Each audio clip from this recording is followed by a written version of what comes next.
Assalamualaikum warahmatullahi wabarakatuh. Perkenalkan, saya Kroto Aini dengan NIM 2324 1010 3051. Di sini, saya akan mengambil judul optimalisasi kombinasi menu makanan menggunakan algoritma genetika untuk memenuhi kebutuhan kalori tiap individu. Nah, latar belakang kenapa saya mengambil permasalahan ini, karena saya melihat di sekitar saya orang-orang di sekitar saya itu memilih makanan yang akan dikonsumsi itu tanpa menghitung atau melihat kalori yang dibutuhkan oleh tubuh. Sehingga di lingkungan saya ini banyak sekali kasus-kasus seperti obesitas atau penyakit-penyakit lain yang diakibatkan oleh kesalahan pemilihan makanan yang dikonsumsi. Nah, dari permasalahan tersebut, saya ingin mengembangkan suatu sistem di mana agar permasalahan ini bisa dipecahkan. Nah, di mana di sini saya menggunakan algoritma genetika untuk menemukan kombinasi makanan yang optimal, di mana kombinasi makanan ini bisa seimbang atau memenuhi kebutuhan kalori yang dibutuhkan oleh masing-masing individu. Rumusan masalah dari penelitian saya sendiri, yang pertama, bagaimana model algoritma genetika yang efektif dapat digunakan untuk mengoptimalkan kombinasi asupan makanan yang seimbang dengan kebutuhan kalori tiap individu. Dan yang kedua, bagaimana algoritma genetika dapat memberikan rekomendasi yang optimal mengenai kombinasi asupan makanan yang seimbang dengan kebutuhan kalori tiap individu. Nah, dalam penelitian ini, tahapan yang pertama adalah pengumpulan data. Nah, dalam penelitian yang saya lakukan, terdapat dua cara pengumpulan data. Yang pertama, wawancara. Nah, wawancara ini saya lakukan kepada beberapa responden untuk mendapatkan data terkait tinggi badan, berat badan, usia, dan tentang aktivitas fisik. Nah, data ini akan saya gunakan untuk menghitung kebutuhan kalori tiap individu berdasarkan aktivitas fisik mereka. Kemudian yang kedua ada studi literatur yang saya gunakan untuk mengumpulkan data mengenai kalori tiap makanan. Misalnya, kalori pada ayam, tempe, lalu sayur-sayuran, buah-buahan, dan lain sebagainya.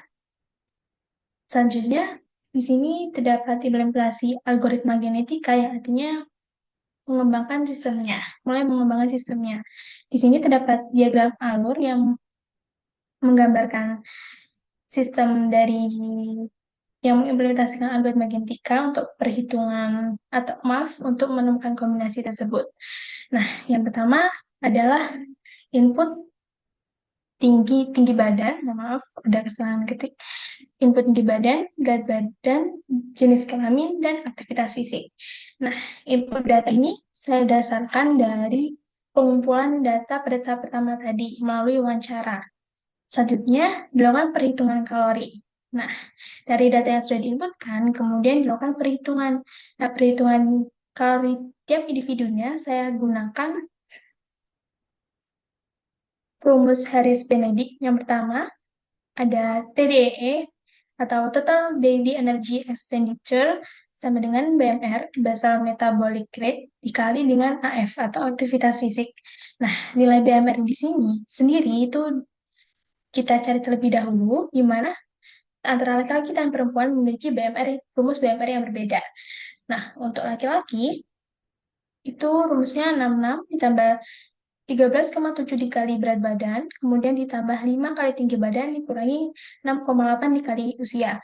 Nah, untuk perempuan, 665 ditambah 9,6 kali berat badan, dan ditambah 1,8 dikali tinggi badan, dan dikurangi 4,7 kali usia. Nah, untuk nilai aktivitas fisik sendiri, di sini saya dasarkan pada tabel berikut. Apabila 100% waktu digunakan hanya untuk duduk dan berdiri, maka nilai AF-nya sebagai berikut untuk laki-laki 1,3 dan perempuan 1,3. Kemudian untuk yang kedua, jika 75% waktu digunakan hanya untuk duduk atau berdiri dan 25% untuk bergerak, maka nilai AF-nya dikategorikan sebagai berikut. Dan dan seterusnya. Selanjutnya, yang ketiga adalah populasi awal. Nah, pada tahap ini, algoritma akan menghasilkan sejumlah kombinasi makanan yang berbeda-beda yang diwakili oleh kromosom. Artinya, di sini yang dimaksudkan adalah beberapa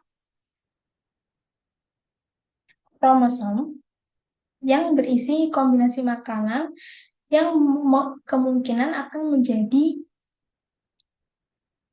solusi untuk kondisi makanan yang paling optimal untuk memenuhi kebutuhan kalori individu. Kemudian yang keempat ada evaluasi fitness, di mana pada tahapan ini dilakukan perhitungan fitness untuk setiap kemungkinan atau yang bisa kita sebut kromosom yang sudah dibentuk sebelumnya.